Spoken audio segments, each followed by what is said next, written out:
नमस्कार, AB star news देख रहे हैं आप और मैं हूं आपके साथ सोहन सिंह। वक्त हो चला है देश लाइव का, जिसमें बात करेंगे तमाम अहम खबरों की। सबसे पहले बात करेंगे चालबाज चीन की। दरअसल चीन अपनी हरकतों से बाज नहीं आ रहा है। एक रिपोर्ट के मुताबिक एलएसी के पास चीन नया राजमार्ग बनाने की तैयारी कर रहा है और भारत और चीन के बीच संबंधों के लिहाज से देखें, जिस तरह से डोकलाम में विवाद को लेकर के देखें, तो अब भारत पूरे घटनाक्रम पर नजर बनाए हुए है। भारत चीन की हर एक हरकत पर लगातार नजर रख रहा है। चीन के राजमार्ग बनाने का मकसद सामरिक स्थिति को मजबूत करना है और अगर चीन ऐसा करता है तो उसकी ताकत भी बढ़ेगी। दरअसल हांगकांग से प्रकाशित होने वाले साउथ चाइना मॉर्निंग पोस्ट में यह दावा किया गया है। रिपोर्ट के मुताबिक यह राजमार्ग तिब्बत के लुहुंज काउंटी से शिनजियांग क्षेत्र में काशगुर स्थित माझा तक बनने वाला है। बता दें कि लुहुंज काउंटी भारत के अरुणाचल प्रदेश का हिस्सा है। चीन इसे अपने दक्षिण तिब्बत का हिस्सा होने का दावा करता है। साउथ चाइना मॉर्निंग पोस्ट के मुताबिक चीन का यह नया राजमार्ग नए राष्ट्रीय कार्यक्रम में प्रस्तावित 345 निर्माण योजनाओं में शामिल है। कार्यक्रम का लक्ष्य 2035 तक कुल 4,61,000 किलोमीटर लंबा राजमार्ग और मोटरवे निर्मित करना है। दरअसल चीन बुनियादी ढांचे में निवेश के जरिए अपनी अर्थव्यवस्था में नई जान फूंकने की कोशिश कर रहा है। खबर के मुताबिक पिछले हफ्ते जारी की गई नई योजना के तहत G695 नाम से जाने जा रही इस राजमार्ग के कोना काउंटी से होकर गुजरने की संभावना है, जो एलएसी के ठीक उत्तर में पड़ता है। कांबा काउंटी की सीमा सिक्किम से लगी हुई है और गईरोंग काउंटी नेपाल की सीमा के पास है। प्रस्तावित सड़क तिब्बत, नेपाल और भारत के बीच स्थित बुरांग काउंटी और नगारी प्रांत के जांदा काउंटी से भी होकर गुजरेगी। खबर के मुताबिक नगारी प्रांत के कुछ हिस्से पर भारत का कब्जा है। रिपोर्ट के मुताबिक नए निर्माण का विवरण अस्पष्ट बना हुआ है, लेकिन पूरा हो जाने पर राजमार्ग डेपसांग मैदान, गलवान घाटी और एलएसी पर हॉट स्प्रिंग्स जैसे टकराव वाले इलाकों के नजदीक से भी गुजरेगा। हांगकांग की मीडिया में आई इस खबर पर अब तक कोई भी आधिकारिक प्रतिक्रिया नहीं आई है। भारत ने पहले कहा था कि वो अपनी सीमा पर होने वाली सभी गतिविधियों पर नजर रखे हुए है। तो पड़ोसी है कि सुधरने का नाम नहीं ले रहा है और चीन जिस तरह से अब नए विवाद को जन्म देने की कोशिश कर रहा है, उम्मीद ये करेंगे कि जिस तरह से वार्ता दोनों देशों के बीच एलएसी पर विवाद को लेकर के चल रही है, कई दौर की कमांडर स्तरीय बैठकें हो चुकी हैं, ऐसे में इस तरह के विवाद को जन्म ना देने की ही चीन की मंशा रहेगी। लेकिन चीन की चालबाजी से पूरी दुनिया वाकिफ है, किस तरह से कर्जजाल में तमाम देशों को फंसा रहा है। और जब भारत जैसे देशों को कर्जजाल में फंसाने में चीन जैसे देश सक्षम नहीं रह पाते हैं, तो एलएसी पर विवाद के बाद किस तरह से तनाव बढ़ाने की एक कोशिश चीन के द्वारा की जा रही है। हालांकि अभी तक स्पष्ट जानकारी इस पर पूरी तरह से नहीं मिल पाई है, लेकिन जिस तरह से हांगकांग की न्यूज में यह दावा किया जा रहा है कि चीन एलएसी के पास में अब राजमार्ग बनाने की तैयारी कर रहा है, तो ऐसे में अगर इन घटनाओं में जरा भी सच्चाई है, चीन ये कदम सचमुच उठा रहा है, तो उम्मीद करेंगे कि भारत भी इसका मुंहतोड़ जवाब देगा, ठीक उसी तरह देगा जैसे अब तक भारत एलएसी विवाद को लेकर चीन का मुंहतोड़ जवाब देता आया है।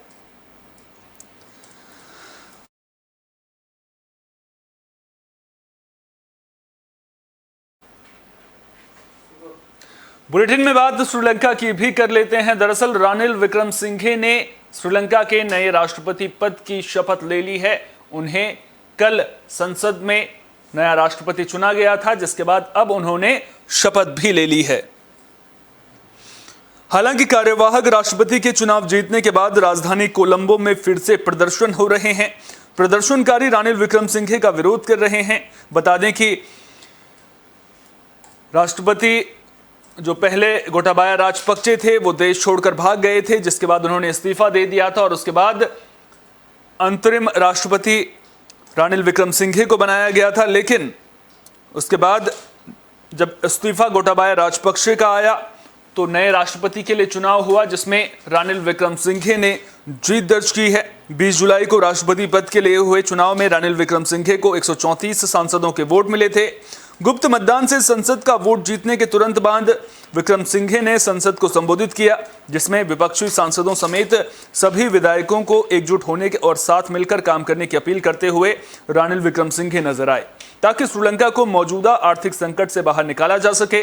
उन्होंने कहा कि हम एक महत्वपूर्ण मोड़ पर हैं। आर्थिक संकट है और युवा व्यवस्था में बदलाव चाहते हैं। लोग चाहते हैं कि सभी सांसद एक साथ आएं।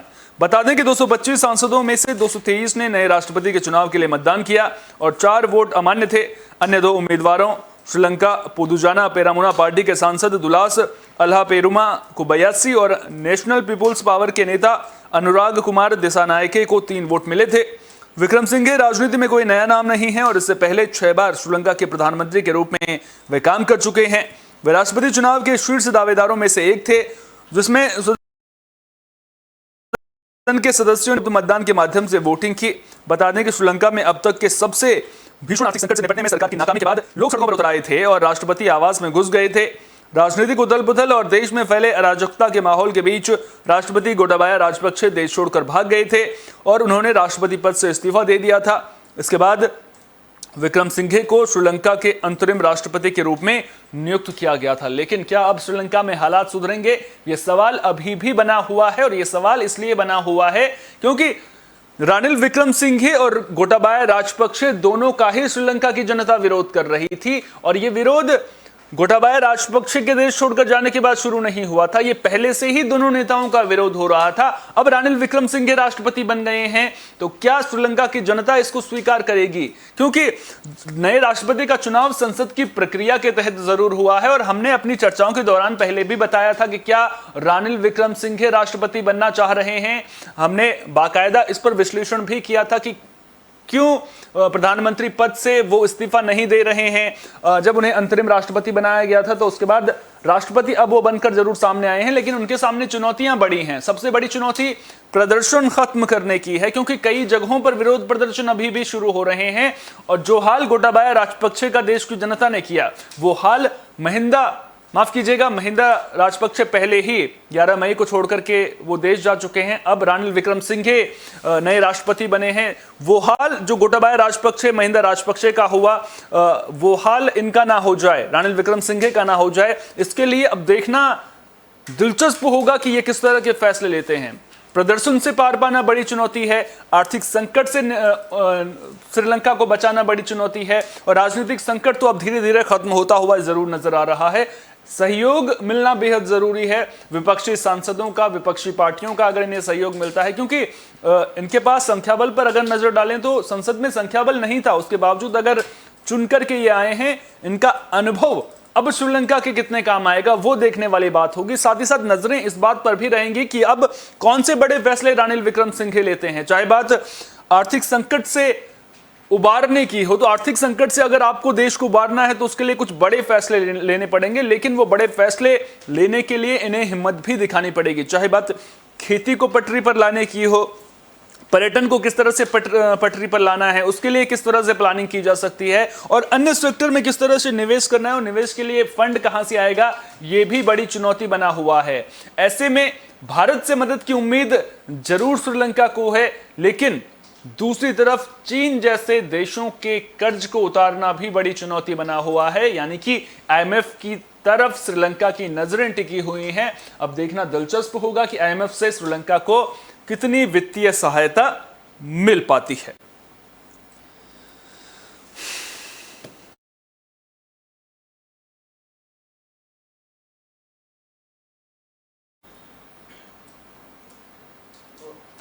पंजाब के मुख्यमंत्री भगवंत मान की तबीयत अचानक खराब हो गई थी, जिसके बाद उन्हें दिल्ली के अपोलो अस्पताल में भर्ती किया गया है। मिली जानकारी के मुताबिक दिल्ली के मुख्यमंत्री अरविंद केजरीवाल अपोलो अस्पताल पहुंचे, जहां उन्होंने भगवंत मान के स्वास्थ्य की जानकारी ली है। बताया यह भी जा रहा है कि उनकी तबीयत 2 दिन पहले सुल्तानपुर लोधी में काली बेई नदी का पानी पीने की वजह से खराब हुई थी। हालांकि इसकी आधिकारिक पुष्टि नहीं की गई है। अरविंद केजरीवाल ने भी भगवंत मान से मुलाकात की है और उनका हालचाल जाना है। वहीं दूसरी ओर सीएम ऑफिस के अधिकारियों का कहना है कि सीएम बीमार नहीं हैं। कल पूरा दिन उन्होंने बैठकें रखी हैं, लेकिन सीएम के निकटवर्ती सूत्रों से मिल रही जानकारी के मुताबिक वे कल बीमार हो गए थे, जिसके बाद उन्हें अस्पताल में भर्ती किया गया। जानकारों का यह भी कहना है कि 17 जुलाई को काली बेई नदी की सफाई की 22वीं वर्षगांठ के दौरान सुल्तानपुर लोधी में करवाए गए एक समारोह में मुख्यमंत्री भगवंत मान ने नदी का पानी पी लिया था। काली बेई की सफाई करने वाले संत बलबीर सिंह सीचेवाल का दावा था कि इसे पूरी तरह से साफ कर दिया गया है। अब ये पहले की तरह पवित्र नदी हो गई है, लेकिन जानकारों का कहना है कि अभी भी इसमें कई इलाकों का सीवरेज का पानी मिक्स होता है, जिस कारण ये पानी पीने लायक नहीं है। मुख्यमंत्री द्वारा इस पानी को पीने के कारण ही उन्हें पेट में इन्फेक्शन हुआ है। तो अब अस्पताल में उनका इलाज चल रहा है, डॉक्टरों की निगरानी में उनका इलाज चल रहा है। अरविंद केजरीवाल ने भी मुलाकात की है। हालांकि जो सीएम ऑफिस के अधिकारी हैं वो तबीयत खराब होने की बातों को केवल अफवाह बता रहे हैं, साथ ही में ये भी कहते हुए नजर आ रहे हैं कि उन्होंने कल के लिए बैठकें भी रखी हैं। और अब ऐसे में देखना दिलचस्प होगा कि अगर उनकी तबीयत सचमुच में ख़राब है या फिर नहीं है। कल जब बैठकों का आयोजन किया जाएगा उसमें मुख्यमंत्री भगवंत मान पहुंचते हैं या फिर नहीं पहुंचते हैं, इस पर भी नजरें लगातार बनी रहेंगी।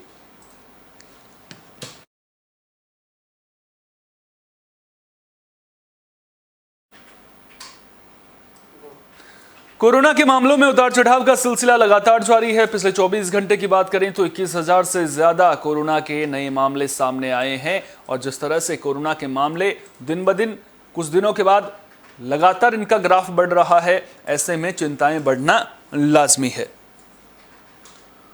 तो पिछले 24 घंटे में कोरोना के 21,566 नए मामले सामने आए हैं। एक्टिव केस भी बढ़कर 1.5 लाख के करीब पहुंच गए हैं। स्वास्थ्य मंत्रालय से मिली जानकारी के मुताबिक देश में कोरोना के एक्टिव केस अब 1,48,881 हो गए हैं। बुधवार की तुलना में आज एक्टिव केस में 3,227 का इजाफा हुआ है। डेली पॉजिटिविटी रेट भी 4.5% दर्ज की गई है। बता दें कि बुधवार को कोरोना के 20,557 मामले दर्ज किए गए थे, जिसकी तुलना में आज 1,009 केस ज्यादा सामने आए हैं। पिछले 24 घंटे में 18,294 लोग कोरोना को हराकर घर लौटे हैं। पिछले 24 घंटे में कोरोना से 45 लोगों की मौत भी हुई है। अब देश में कुल 5,25,870 कोरोना मरीजों की मौत हो चुकी है। वहीं देश भर में कोरोना से बचाव के लिए टीकाकरण अभियान भी चल रहा है। अब तक कोरोना के 200 करोड़ से ज्यादा टीके लगाए जा चुके हैं।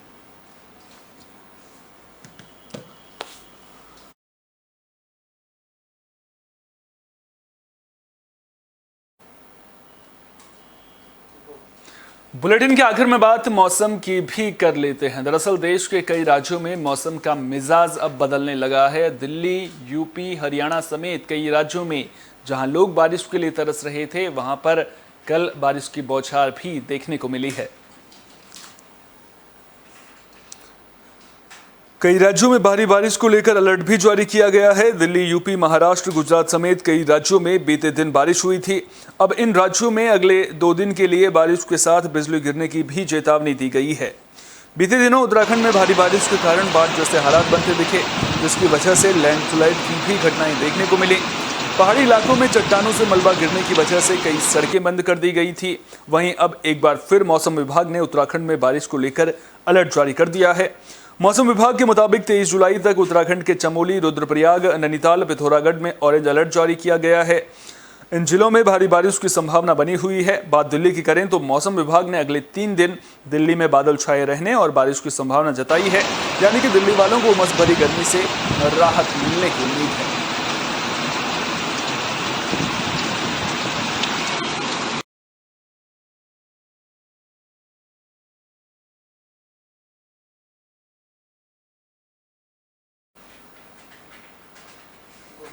तो मौसम का मिजाज बदलने लगा है, लेकिन उत्तराखंड पर अगले 2 दिन भारी माने जा रहे हैं, क्योंकि भारी बारिश की चेतावनी यहां पर जारी की गई है।